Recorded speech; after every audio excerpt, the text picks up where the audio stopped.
इस कदर ना देखा करो, नजरों ने नजर को, नजर ने नजर को कुछ इस कदर देखा। रो ना जाए के बात सुन के कुछ रुचत नहीं है।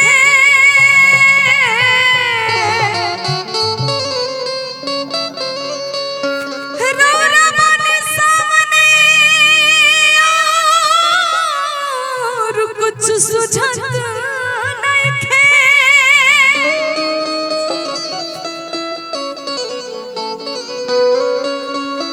कि जवान हो जरा करार मत लूटी।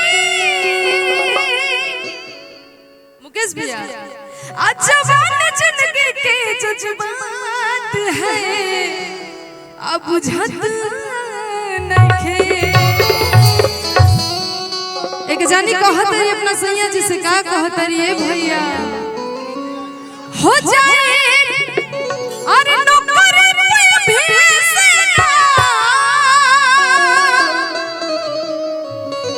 कि जाए नौकर पे भेसेना अब कहिए गुलाम जी घरे छुट्टी लेके औरी कुछ दिन आ रहिए गुलाम जी। हो घरे छुट्टी लेके औरी कुछ दिन आ रहिए गुलाम जी। जाए नौकर पे भेसेना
इस कदर ना देखा करो, नजरों ने नजर को, नजर ने नजर को कुछ इस कदर देखा। नजर ने नजर को कुछ इस कदर देखा कि नजर को नजर की नजर लग गई।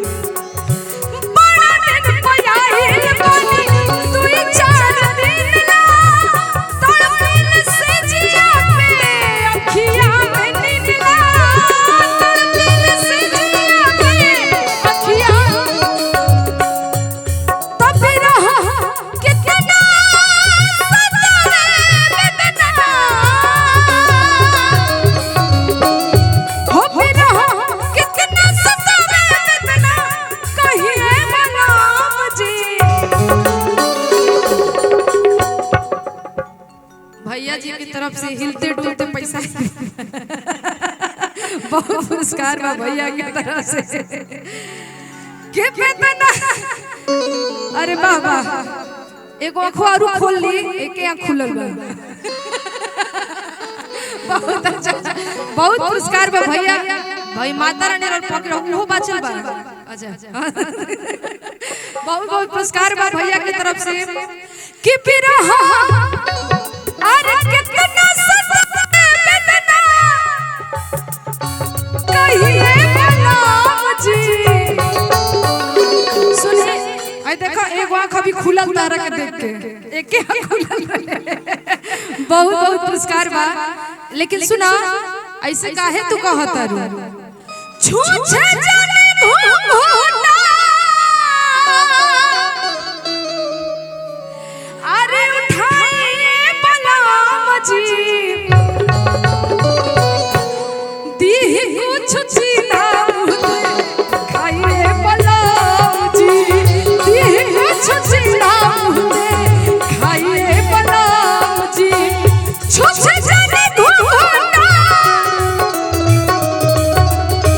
छूछे जाने घूंघटा उठाइए बलराम जी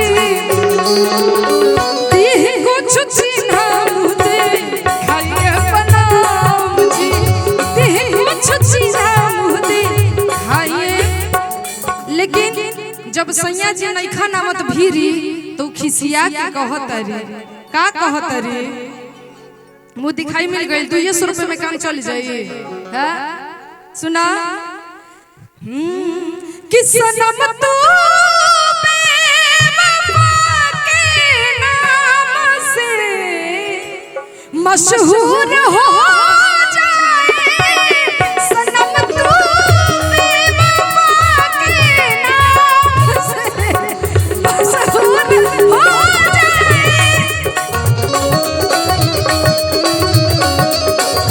इहे गाना के भैया एगो नया गाना हमारा आवे वाला बा ई लगा दी